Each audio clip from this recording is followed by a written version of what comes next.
ارواحي معايا غير بزوج شكاير حليب. ارواحي نوريلك كيفاش ديري الجبن الطازج. شوفي الطريقه، بسم الله ما شاء الله، الجبن رائع.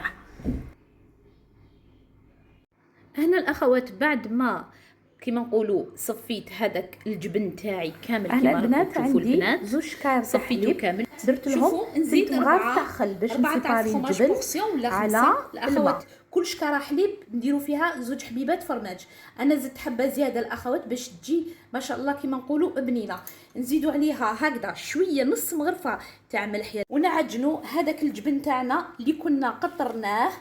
فهمتوا الاخوات؟ كنا قطرناه وكنا كيما نقولوا عصرناه مليح.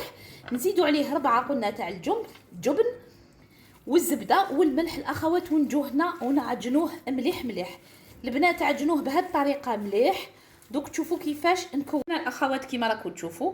نجوهنا نحو كميه هكذا هنا ونجو ونديروا هكذا يا البنات بهذه الطريقه. شدوا الكميه مليح هكا الاخوات بهذه الطريقه، هكا ديبول ونحطوه هنا هكذا نفس الطريقه. نكملوا هكذا اخوات. نتوما اللي تحكموا في كيما نقولوا في الحجم تاع لي بول تاعكم.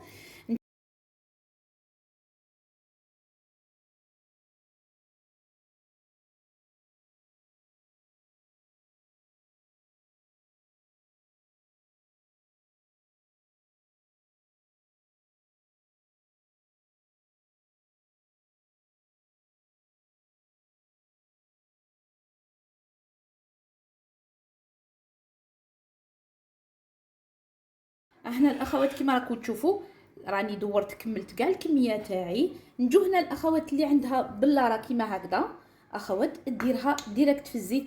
اخوات انا هنا درت لها البابريكا والكمون والاخر اكليل الجبل يا البنات الغوماغا.